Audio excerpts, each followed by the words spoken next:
अस्सलाम वालेकुम, welcome back to my channel learn with Sajal. उम्मीद करती हूँ सब स्टूडेंट्स खैरियत से होंगे।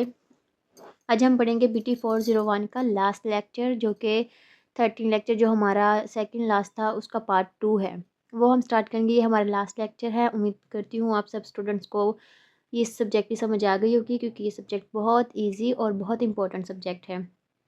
इसमें आप इंशाल्लाह 4 CGPA गेन कर सकते हैं। चलिए हम अपने सेकंड पार्ट स्टार्ट करते हैं। और हाँ, अगर आप मेरे चैनल पर नए हैं तो काइंडली मेरे चैनल को सब्सक्राइब करना ना भूलिएगा। हम अपना पार्ट 2 स्टार्ट करते हैं। इसमें क्या बताया गया है कि हमारा पार्ट 1 था कि करंटाइन रेगुलेशन, यानी कि करंटाइन रेगुलेशन का पार्ट 2 पढ़ेंगे। इसमें बताया गया है कि पौधे की जन्याती वसाइल की अहमियत बयान दी गई है। फसलों की बेहतरी के लिए जरासीमी मवाद की जांच ज़रूरी है, जो ज़रूरी एहतियाती और सालमती मरकज़ के लिए की जाती है।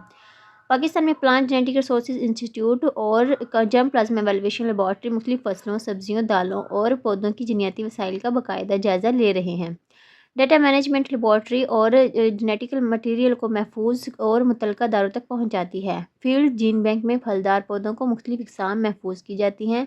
जानवरों की जन्याती वसाइल के तहफ़्फ़ुज़ के लिए पाकिस्तान में वफाकी और सूबाई सतह पर मुख्तलिफ इदारे, जामियात और तहकीकाती तंजीमें काम कर रही हैं, जबकि वफाकी सतह पर लाइव स्टॉक की निगरानी और वजारत food, agriculture and live stock करती हैं।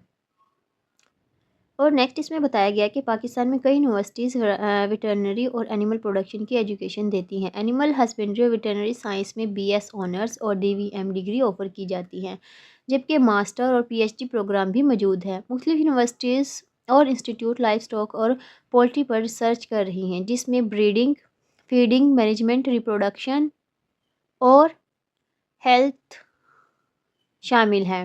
लेकिन एनिमल जेनेटिक रिसोर्सेज की कंजर्वेशन पर कम काम हो रहा है। नेक्स्ट है फ्यूचर पर्सपेक्टिव क्या होता है। पाकिस्तान के पास रिच जेनेटिक रिसोर्सेज हैं, मगर इंडिजीनियस एनिमल्स जेनेटिक रिसोर्सेज के लिए एसोसिएशन और कम्युनिटी बेस्ड ऑर्गेनाइजेशन की कमी है। प्लांट जेनेटिक रिसोर्सेज पर काफ़ी काम हो चुका है, जबकि एनिमल जेनेटिक रिसोर्सेज का भी ज़्यादा अटेंशन की ज़रूरत है। फ्यूचर में इफ़ेक्टिव कंजर्वेशन और यूटिलाइजेशन के लिए प्रॉपर स्ट्रेटजी अडोप्ट करना ज़रूरी है।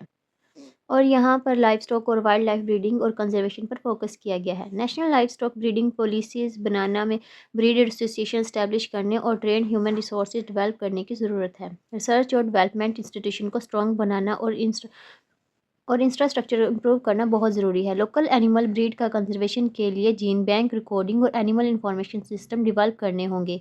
एनिमल ब्रीडिंग और मॉलिक्यूलर जेनेटिक में एक्सपर्ट की ट्रेनिंग और नेशनल और इंटरनेशनल कोलैबोरेशन की अहमियत पर जोर दिया गया है। जेनेटिक डाइवर्सिटी को मेंटेन करना बहुत ज़रूरी है, ताकि डिजीज़ और जेनेटिक प्रॉब्लम में से बचाव हो सके। आखिर में ग्लोबल लेवल पर कोऑपरेशन और रेगुलर मॉनिटरिंग को जेनेटिक रिसोर्सेज के सस्टेनेबल यूज़ के लिए लाजमी बताया गया है।